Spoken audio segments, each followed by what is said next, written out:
This is an Arab refugee camp outside the Jordanian capital of Amman.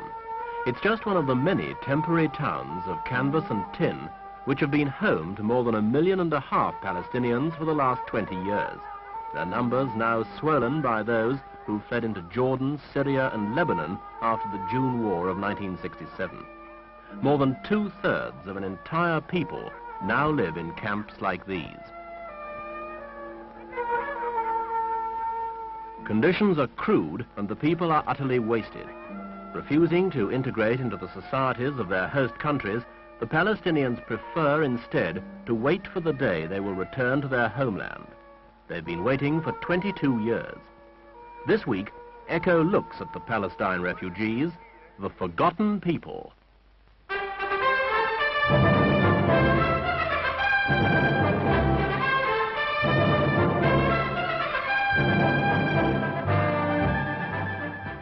Jerusalem, holy city to 3 major religions, Christianity, Islam and Judaism, and capital of Palestine. In the early 20th century, Palestine shared in a general Arab rebirth. Dominating the city's skyline, the Dome of the Rock built over the spot from which Muhammad ascended into heaven.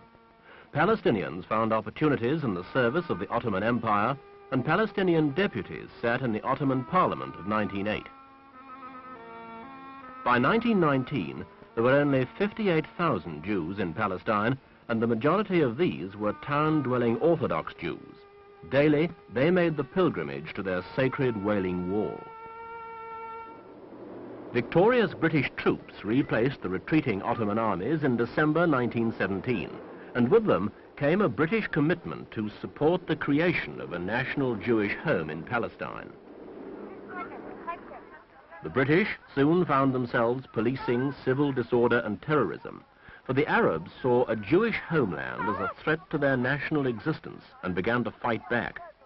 Hitler's savage massacre of European Jewry increased Jewish immigration, and world opinion supported it. The British, helpless to prevent it, watched the situation grow worse. It all blew up in 1947. The United Nations voted to partition Palestine into Arab and Jewish states. The British, claiming partition was unworkable, pulled out. 4 Arab states declared war on the Jews, and the flow of refugees began. 4/5 of the Arab community fled. When the fighting was over, Arab armies dug into the rubble and ruins along a line that became the border of the new state of Israel. They watched and waited, believing that the position would soon be reversed, for it seemed unbelievable that they had been defeated by only 600,000 Jews. But 20 years and 2 wars later, they were still watching and still waiting.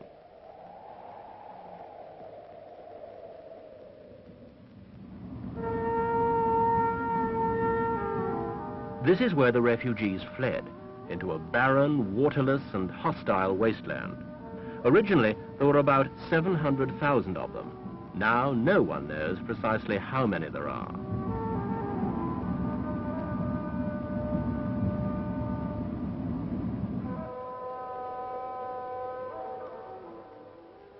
The more urban, sophisticated Palestinians went to join their Bedouin brothers in the desert. But this was to be only a temporary move. They would soon be back in their homes. The Arab world was united in this pledge to their Palestinian cousins.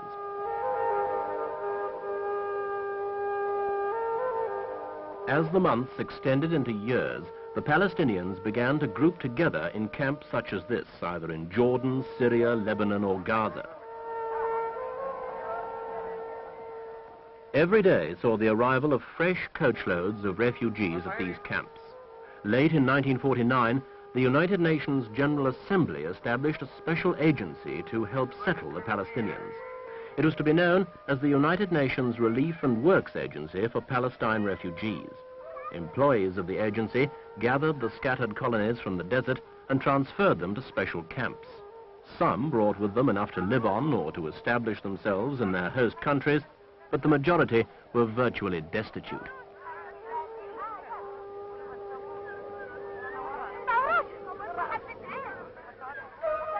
In the beginning, they were assisted by both public and private generosity, But in an area where there is little margin between subsistence and starvation, and no store of wealth to fall back on if things go wrong, 1 million extra mouths to feed can be a crippling burden. The second major exodus of Palestinians in 1967 stretched resources to a maximum. Plane loads of food and clothing were rushed into the area from relief agencies around the world. All were delivered to the United Nations Agency for distribution throughout the refugee camps. Aid for these people has been a continuing need for 20 years. Most money for the aid program comes from the United States. Very little from the Arabs' friend, the Soviet Union.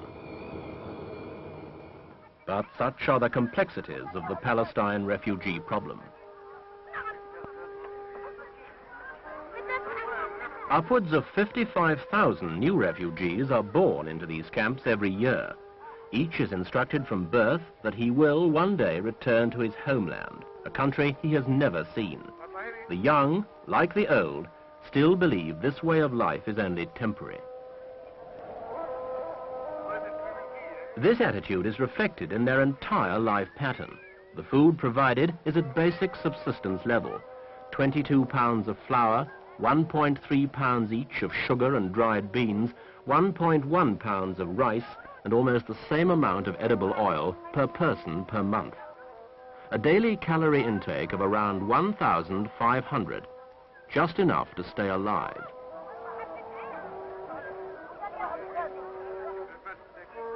For most, the routine is to survive, to dream of a return to their homes and revenge on those who caused their plight. Some, if not all, are resigned to a long and patient wait for the day of their repatriation and are laying more solid foundations to their lives. Their once flimsy tent cities are taking on a more permanent atmosphere. Huts of prefabricated asbestos sheeting have been erected to provide more efficient shelter against the cold desert winter. They cost twice as much as more substantial cement block structures, but many refugees refuse to move into such permanent accommodation. They feel such a move would prejudice their chances of returning home. Nevertheless, their camps are taking on an air of permanence. Many of these camps have blossomed into small cities, not very attractive ones, but cities nonetheless. Schools have been set up in which children are not only taught the basic subjects, but also that they must and will return to Palestine. Camps and schools such as this were the breeding grounds of such Palestinian guerrilla movements as Al-Fatah and the Palestine Liberation Organization. Here, the flag of Palestine flies proudly. The Al-Fatah movement was born mostly out of the inability of the refugees' host governments to deal with the Palestine problem and the idleness and frustration of life in a refugee camp. Now the movement is recruiting children from the age of 5 upwards, all of them from the camps. The children receive basic military training and instruction in the aims of the organization. They're told the fight against Israel may take many more years, and if it does, they will be the frontline troops.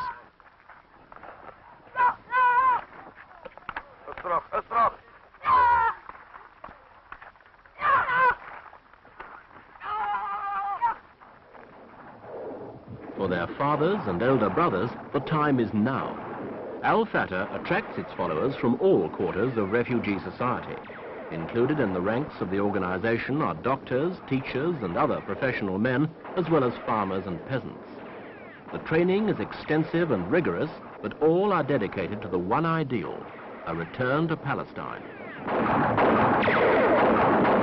The guerrilla movements are effective. Israel claims the guerrillas have killed or wounded more than 1,000 people in acts of sabotage, and late in 1970, they almost brought about the fall of the government of Jordan, their host country. Al-Fatah, the biggest of the Palestine liberation movements, boasts membership of between 5,000 and 10,000 recruits.